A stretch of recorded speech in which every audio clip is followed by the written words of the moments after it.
Olá, seja muito bem-vindo, seja muito bem-vinda ao estudo do último capítulo da segunda sessão do livro de Apocalipse, o capítulo 11, onde nós veremos o trabalho realizado das duas testemunhas e, finalmente, a sétima e última trombeta, o terceiro e último ai, irão acontecer. E aí, o que vai aparecer agora? Vamos lá, vamos observar. Capítulo 11 do livro de Apocalipse.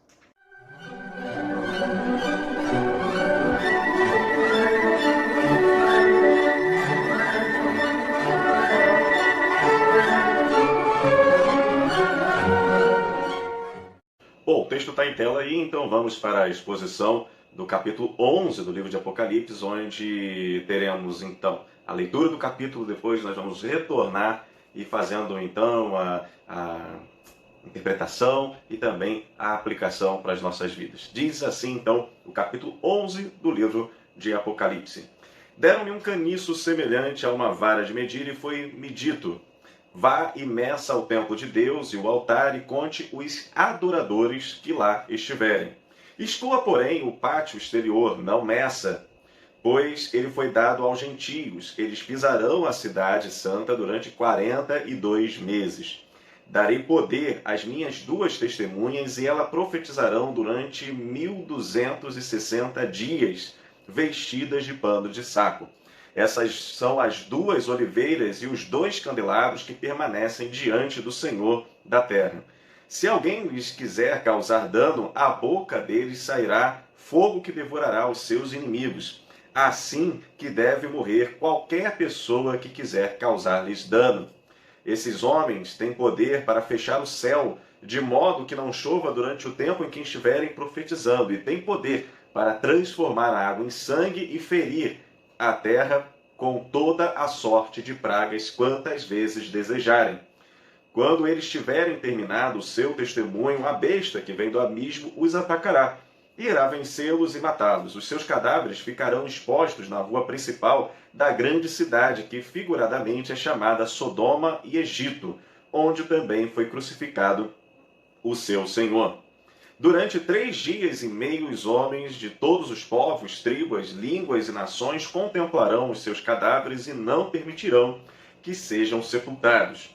Os habitantes da terra se alegrarão por causa deles e festejarão, enviando presentes uns aos outros, pois esses dois profetas haviam atormentado os que habitam na terra. Mas depois de 3 dias e meio entrou neles um sopro de vida da parte de Deus e eles ficaram em pé. E um grande terror tomou conta de todos aqueles que os viram. Então eles ouviram uma forte voz do céu que lhes disse: subam para cá. E eles subiram para o céu numa nuvem enquanto seus inimigos olhavam. Naquela mesma hora houve um grande, forte terremoto e 1/10 da cidade ruiu. 7.000 pessoas foram mortas no terremoto. Os sobreviventes ficaram aterrorizados e deram glórias ao Deus do céu. Segundo ai passou, o terceiro ai virá em breve. O sétimo anjo tocou a sua trombeta e houve altas vozes no céu que diziam: o reino desse mundo se tornou de nosso Senhor e do seu Cristo, e ele reinará para todo sempre. Os 24 anciãos que estavam assentados em seus tronos diante de Deus prostraram-se sobre os seus rostos e adoraram a Deus, dizendo: graças te damos, Senhor, Deus Todo-Poderoso, que és, que eras, e porque assumiste o teu grande poder e começaste a reinar. As nações se iraram e chegou a tua ira. Chegou o tempo de julgares os mortos e recompensar os teus servos, os profetas, os teus santos, os que temem o teu nome, tanto pequenos como grandes, e de destruir os que destroem a terra. Então foi aberto o santuário de Deus do céu, e ali foi vista a arca da sua aliança. Houve relâmpagos, vozes, trovões, um terremoto e um grande temporal de granizo. Bom, aí está então o texto do capítulo 11 do livro de Apocalipse.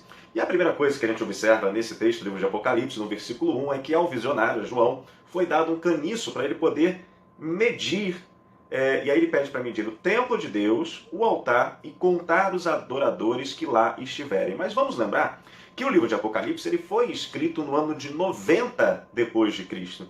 E no ano de 70, ou seja, 20 anos antes da escrita do livro de Apocalipse, no ano 70 depois de Cristo, o general Tito, um general romano, entrou na cidade de Jerusalém, tomou Jerusalém e destruiu tanto a cidade como o templo. Então já não havia mais um templo em Jerusalém. Esse texto que a gente acabou de ler aqui agora vai lembrar bastante a gente os capítulos 40 até 43 do livro do profeta Ezequiel. E é uma sinalização de que Deus tem o conhecimento preciso e ele tem um cuidado, um zelo extremo pelo o seu povo. E aí você tem uma observação no versículo 2.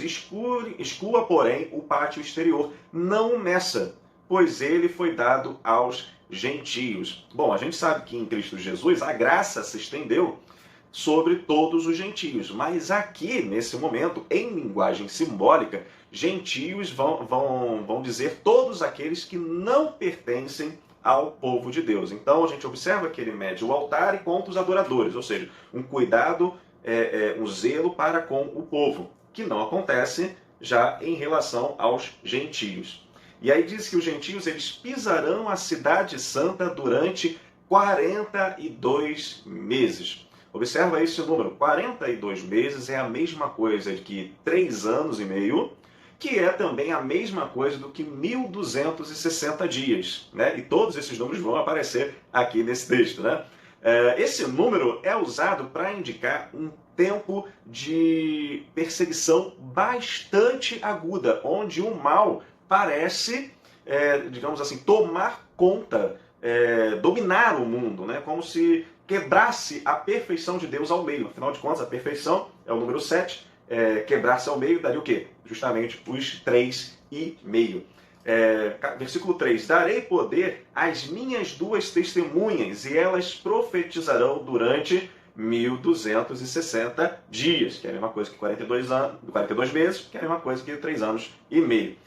Perceba aqui que elas vão profetizar durante 1.260 dias vestidas de pano de saco. Isso é um símbolo de luto, é um símbolo de arrependimento. Vamos lembrar que, por exemplo, quando o profeta Jonas chega a Nínive e proclama o juízo de Deus aos ninivitas, todos os ninivitas, as autoridades de Nínive, todo o povo de Nínive, se veste de pano de saco em sinal de arrependimento. Então, essas 2 testemunhas, elas procuram testemunhar, elas procuram profetizar a fim de que as pessoas se arrependam dos seus pecados. E isso vai se dar nesse tempo de 1.260 dias, ou seja, num tempo em que o mal parece estar dominando o mundo. E aí a gente vai ter aqui 2 observações que nós vamos fazer nesse texto. A primeira, que tempo é esse? Esse tempo ele já passou? Esse tempo é o tempo de agora? Esse tempo é o tempo que ainda vai acontecer? Ou esse tempo, na verdade, é um tempo que já existiu, ainda existe e ainda vai piorar? Né? Nós vamos lembrar de Jesus falando a respeito, mais uma vez trazendo aqui a palavra de Jesus, dos evangelhos, em que ele diz que esses eventos são como dores de parto. E as dores de parto, elas são cada vez mais agudas, cada vez piores, em menor intervalo de tempo. Né? E outra questão também que vai surgir, que é bastante polêmica, e eu não vou fugir dela, mas assim, né, eu não quero aqui em nenhum momento trazer polêmicas no estudo de Apocalipse. Né? Eu quero trazer o entendimento do livro da melhor maneira possível. E há uma discussão absurda, uma grande discussão a respeito de quem será essas 2 testemunhas. Quem será essas 2 testemunhas? Se a gente for pensar em 2 pessoas, é algo de quem entende essa passagem de uma maneira literal. Só que, de uma maneira simbólica, essas 2 testemunhas, elas simplesmente personificam o povo de Deus. O antigo Israel e o novo Israel de Deus, que é a igreja, que ao longo dos séculos e desde sempre testemunham a respeito de Deus. E pelo fato de testemunharem a respeito de Deus, e a igreja, né, a respeito do reino de Deus, eles sofrem perseguições, eles sofrem opressões, eles são até mesmo mortos, perseguidos por conta desse testemunho. A outra vertente é aquela vertente que gosta de especular que essas duas testemunhas serão literalmente duas pessoas. E aí fica aquela disputa, né? Então, quem são essas duas pessoas? Alguns vão dizer, Moisés e Elias, talvez por simbolizar a lei e os profetas. Outros vão dizer o seguinte, não é Moisés e Elias, é Enoque e Elias, porque tanto Enoque como Elias não sofreram a primeira morte, né? Todos eles foram transladados. Então, como ao homem cabe morrer uma só vez, como são dois personagens que não conheceram efetivamente a morte, eles poderiam voltar e então morrer, sofrer a primeira morte. Outros ainda vão dizer que foram Pedro e Paulo e tal, assim, né? Porque Pedro e Paulo foram aqueles que falaram, né? Pedro aos judeus e Paulo aos gentios. Mas isso são todas especulações. Essa última interpretação, né, de duas pessoas literais, eu a respeito muito, mas qualquer interpretação que tome de maneira literal o livro do Apocalipse, ela é um pouco temerária. Ela tende ao erro, uma vez que a gente está lidando aqui com uma literatura altamente simbólica. A primeira que eu falei, né, das duas testemunhas personificarem o povo de Deus que sofre ao longo dos séculos pelo testemunho do próprio Deus, é perseguido, é oprimido por conta disso, ela é muito mais prática para nós porque aponta para nós a nossa própria missão de estarmos, então, falando a respeito de Deus, falando a respeito do reino de Deus, do poder do poder do Evangelho e da salvação que temos em Cristo Jesus. E a realidade da perseguição, a realidade da opressão sobre aqueles que abraçam essa missão, é uma realidade que aconteceu desde sempre, né? Desde o antigo Israel e também agora do novo Israel, que é a igreja. Mas, é aquilo que eu falei, como nós estamos falando de Apocalipse, uma linguagem simbólica, ela pode ser interpretada nesses níveis, né? Pode ser algo que já tenha acontecido, né? Em que aí os primeiros leitores reconheceram do que João estava falando. Ela pode estar acontecendo agora e ela também pode vir a acontecer no futuro. Essas três leituras são leituras que elas, apesar de terem abordagem diferente, elas não se excluem, justamente pela chave de interpretação que Jesus nos deu, dizendo que tudo isso são como dores de parto. Ou seja, elas acontecem... Né? O que é uma dor de parto? Né? A mulher, vou trazer aqui lembrança, né? A mulher, quando vai ter um bebê, ela sente dores de parto, são aquelas famosas contrações. As contrações, elas acontecem o quê? Cada vez elas doem mais, a mulher sente mais dor quando aparece uma contração, e cada vez com um intervalo menor, até o momento que a criança nasce, né? Ou seja, até o momento que o fim realmente vai vir a acontecer. Versículo 4. Estas são as duas oliveiras, os dois candelabros que permanecem diante do Senhor da terra. Isso aqui é uma lembrança de Zacarias, no capítulo 4. E eu não vou ler o texto todo de Zacarias 4, mas principalmente quando ele vai falar a respeito dessas oliveiras, eles vão dizer assim, são dois homens que foram ungidos para servir o soberano de toda a terra, né? Se referindo então quem são essas duas oliveiras na visão ali de Zacarias. Mas assim, na época de Zacarias, não está claro também quem são... Deixa eu voltar aqui para o nosso texto, né? Versículo 4. Na época de Zacarias também não está claro quem são esses dois homens, né, que foram ungidos para ungir o soberano da terra. Porque, por exemplo, na própria interpretação judaica desse texto, alguns vão dizer que se trata do governador Zorobabel, que é descendente de Davi, e de Josué, que é o sumo sacerdote, que vieram do exílio babilônico e tal, estavam responsáveis pela reconstrução do templo. Outros vão dizer que é Moisés e Arão que voltariam uma segunda vez. Outros vão dizer que é Moisés e o Messias. Isso dentro da interpretação judaica desse texto. Então, assim, se a interpretação original, né, de onde foi inspirada, digamos, esse texto aqui, que é de Zacarias, capítulo 4, ela não se fecha, então não vamos nós aqui também ficar nos debatendo, né, e fechando questão, numa questão que na verdade, você tem a possibilidade de tratar, de abordar três interpretações distintas, mas que não excluem entre si. E uma toca muito a gente, de uma maneira muito prática, que é a gente relembrar que a nossa missão é a missão dessas duas testemunhas. Tanto o Antigo Israel como o Novo Israel,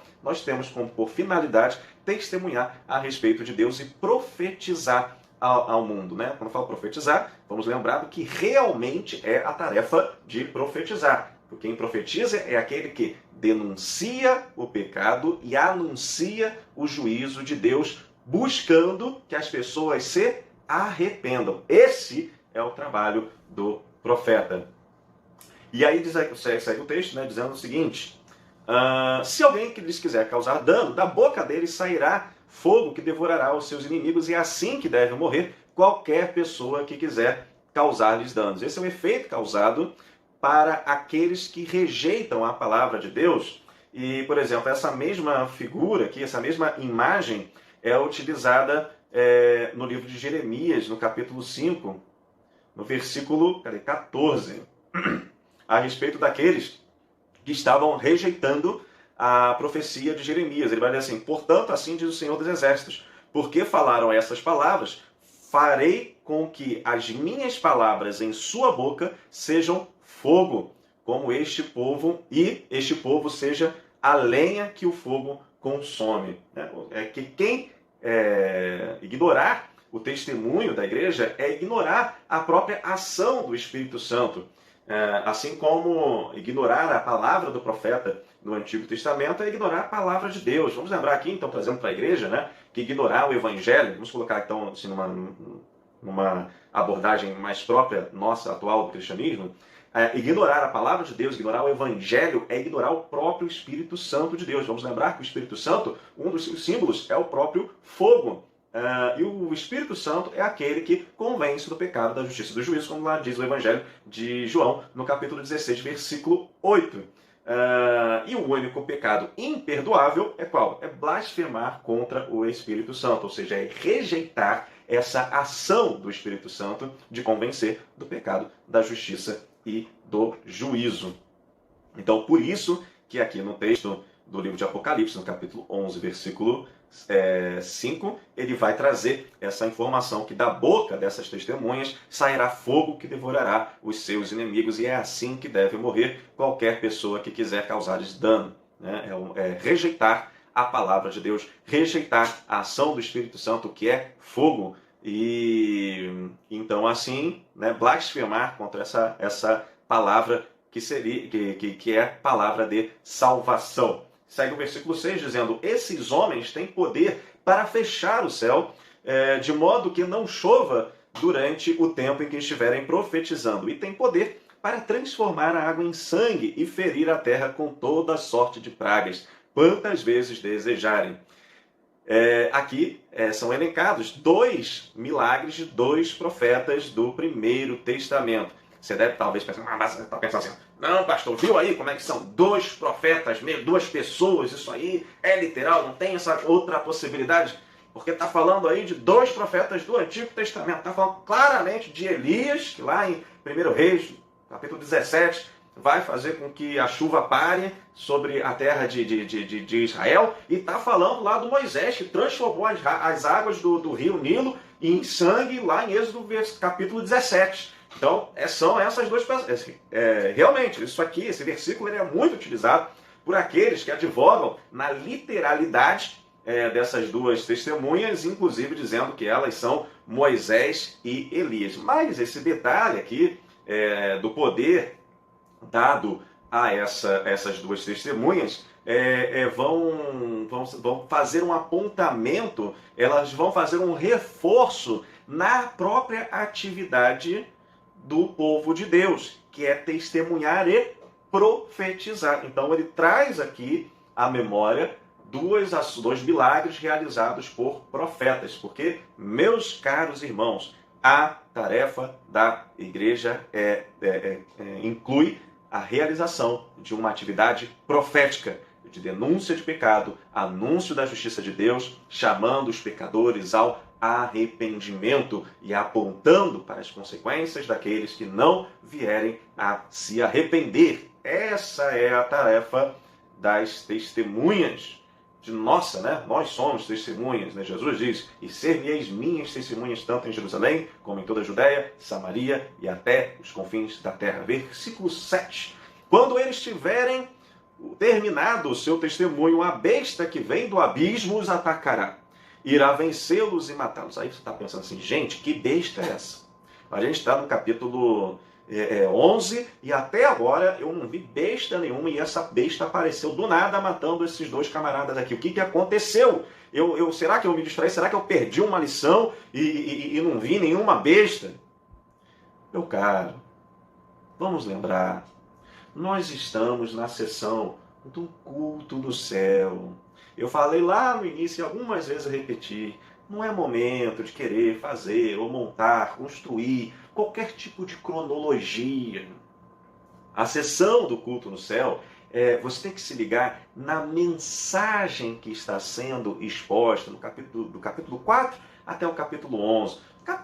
Na terceira sessão, que é a sessão da guerra escatológica, até você tem assim os fatos acontecendo numa sequência cronológica, você vai perceber isso de uma maneira mais nítida. Mas agora você está num culto, então, assim, participe desse culto, cultue a Deus a partir das realidades espirituais que são expressas no texto daqui, que nós temos trabalhado desde o capítulo 4 até o capítulo 11. Então, a importância está na mensagem que temos diante de nós. Essa besta ela vai ser melhor apresentada e explicada na terceira sessão. Então, aqui ela é mencionada, mas como um elemento completamente secundário. Né? É claro que assim, o efeito literário disso é muito bacana, né? Porque da mesma forma que a gente está fazendo a leitura, já fala assim, mas gente, que besta é essa? Onde ela apareceu? Imagina que também os primeiros leitores do livro de Apocalipse falam assim, que besta é essa aqui? Até agora João não falou nada de besta, aí apareceu essa besta do nada e matou essas duas testemunhas. E isso é bacana, porque a pessoa fica assim, mas então o que é? E aí você vai ver que logo, quando começar a terceira sessão, que é já na semana que vem, que é no capítulo 12, logo no comecinho, nós vamos observar o surgimento dessas bestas, e a pessoa, então era essa besta. Então, no primeiro momento, aqui, meus caros, eu só convido você a curtir o culto, a participar do culto e a perceber a mensagem através das realidades espirituais, das verdades espirituais expressas a partir daquilo que a gente está observando nesses textos aqui. Versículo 8. Os seus cadáveres ficarão expostos na rua principal da grande cidade, que figuradamente, engraçado ele colocar isso, né? Porque na verdade o Apocalipse tudo é figurado, né? Uma linguagem, é um gênero literário muito figurado, mas é que ele reforça isso, né? Seus cadáveres ficarão expostos na rua principal da grande cidade, que figuradamente é chamada Sodoma e Egito, onde também foi crucificado o seu Senhor. Então aqui João ele vai nos indicar claramente, né, que essa cidade aqui é Jerusalém. Né? Que Jesus ele foi crucificado em Jerusalém. Ele não foi crucificado nem em Sodoma e nem no Egito. Ele está apontando aqui para assim, a condição espiritual desse local, né? A condição espiritual das pessoas. Né? A Sodoma, conhecida como uma cidade de muita impureza sexual, Egito, conhecido pela opressão, pela idolatria, pela escravidão, né? são coisas que apareceram bastante nessa cidade. E agora sendo observadas de uma maneira geral das pessoas. Né? Bom, segue o texto aqui dizendo o seguinte: durante 3 dias e meio, homens de todos os povos, línguas e nações contemplarão os seus cadáveres e não permitirão que sejam sepultados. Olha a condição moral desse pessoal. Né? Eles mataram essas duas testemunhas e elas permaneceram insepultas, impediram elas de serem sepultadas. Trazendo aqui, assim, quando você não sepulta um cadáver, ele fica à mercê, principalmente se a gente for pensar na época de João, a mosca, a cães, né? Era muito comum, por exemplo, naquelas regiões ali do Gólgota, onde Jesus também foi crucificado, que ficassem cães ali que muitas vezes se alimentavam da carne daqueles que haviam sido crucificados.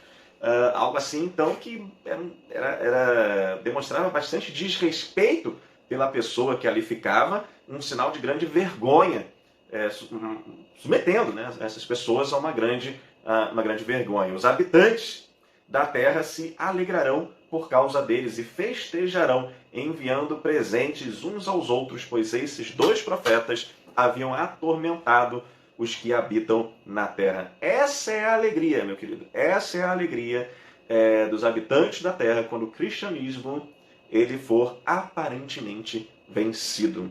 A igreja, ela sempre causou, ela causa hoje e sempre causará até o fim muito incômodo ao mundo.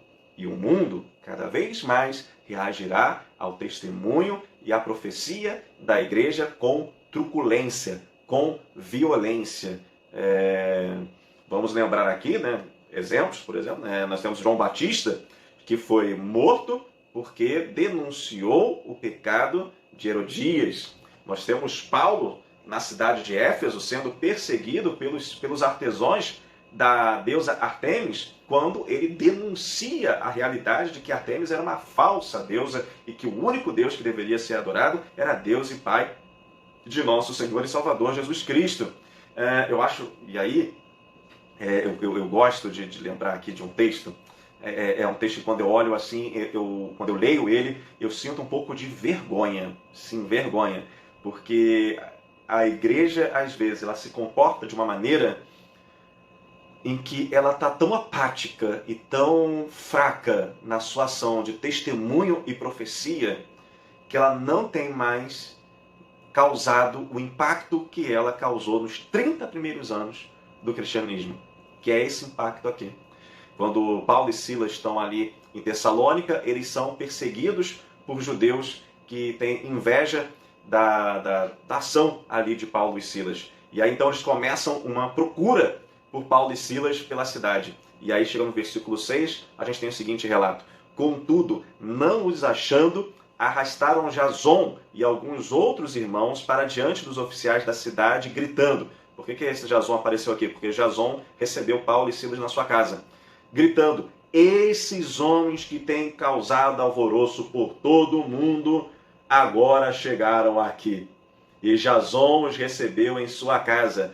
Todos eles estão agindo contra os decretos de César, dizendo que existe um outro rei chamado Jesus. E não era um outro rei, não, era um único rei. E Jesus Christus Kyrios, somente Jesus é rei. Essa era a palavra dos primeiros cristãos, com toda a autoridade testemunhavam e profetizavam a respeito de Jesus e da salvação, apontando que ele era o único e verdadeiro rei e que César era um falso rei. Dessa forma, eles causaram essa expressão aqui.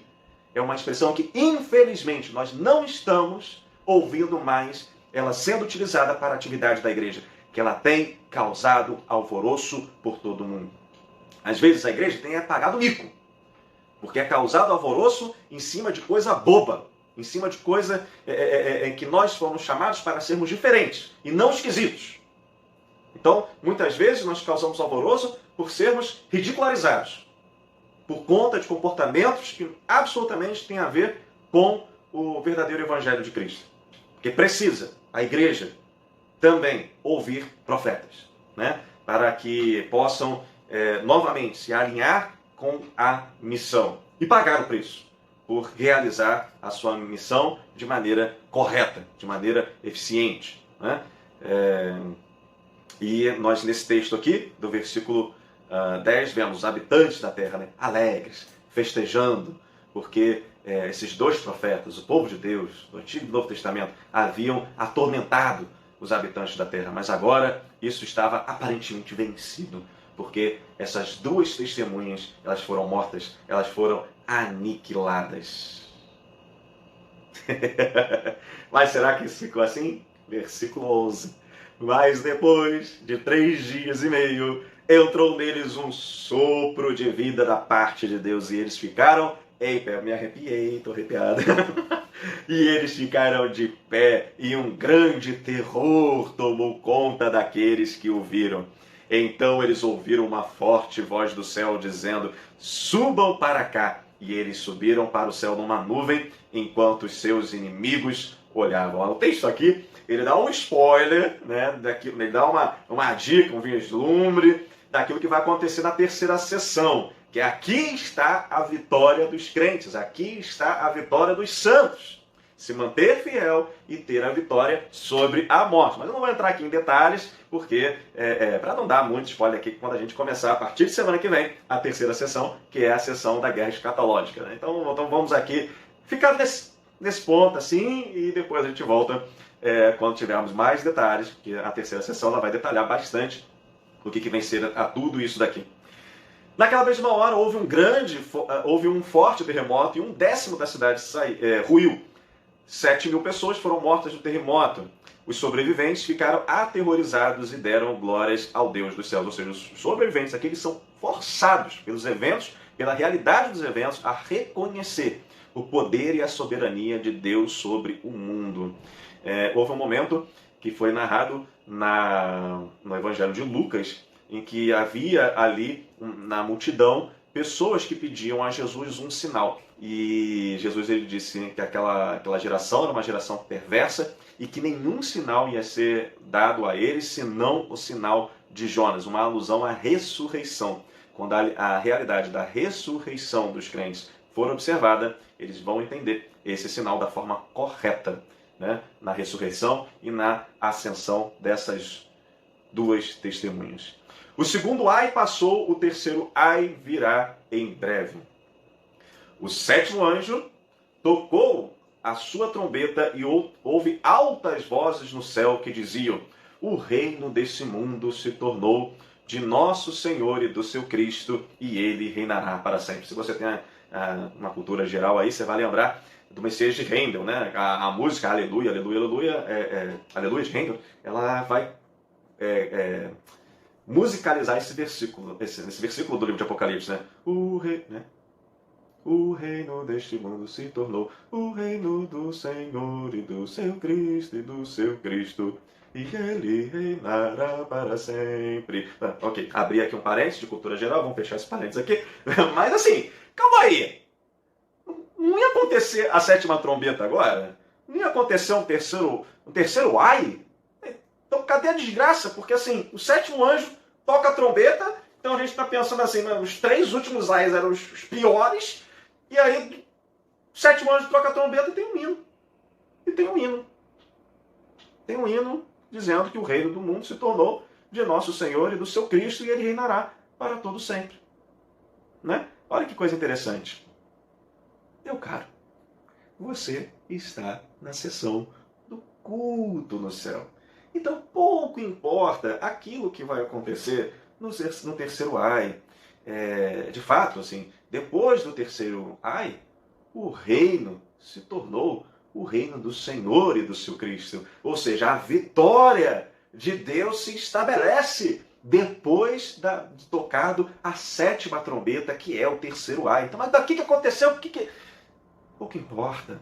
Louve a Deus, porque a vitória é do Senhor. E o reino desse mundo se tornou o reino do Senhor e do seu Cristo. E eu não sei porque o Google se manifestou aqui, mas vamos ignorá-lo. Né? Perdi um pouco aqui. Mas a gente até vai saber o que vai acontecer nesse terceiro ai sim. Porque olha só, vamos ler aqui o versículo 16, 17, 18, 19, até o final. Os 24 anciãos que estavam assentados em seus tronos diante de Deus prostraram-se sobre os seus rostos e adoraram a Deus, dizendo: graças te damos, Senhor Deus Todo-Poderoso, que és e que eras, porque assumiste o teu grande poder e começaste a reinar. Ou seja, na sétima trombeta, o terceiro ai, Deus começa a reinar. As nações se iraram, mas a tua ira chegou. Chegou o tempo, esse é o terceiro ai, de julgares os mortos e de recompensares os teus servos, os profetas e os teus santos, que temem o seu nome, tanto pequenos como grandes, e destruir os que destroem a terra. Terceiro ai é o julgamento final de Deus, que punem aqueles que destruíram a terra, mas recompensam aqueles que foram servos fiéis, profetas, os santos de Deus. E aí, versículo 19. Então foi aberto o santuário de Deus no céu, e ali foi vista a arca da sua aliança. Houve relâmpagos, vozes, trovões, um terremoto e um grande temporal de granizo. Nós já vimos aqui diversas vezes que quando há esses relâmpagos, vozes, trovões, terremotos, temporais, é a manifestação de Deus. A presença de Deus se faz real. Então chegamos ao fim, ou melhor, na verdade, nós chegamos a um novo começo, onde se vê agora Deus face a face, a sua presença plena no meio do seu povo. Assim, nesse último capítulo, a gente vai observar aqui, né, a missão do povo de Deus: testemunhar, profetizar A essa missão, o mundo sempre respondeu de forma violenta, de forma truculenta. Mas em Cristo, nós temos a vitória, que é a vitória sobre a morte. E Deus, ele vai ter a vitória final, quando o reino desse mundo se tornar o reino do Senhor e do seu Cristo. E que Jesus Cristo, a nossa esperança, te abençoe e até mais.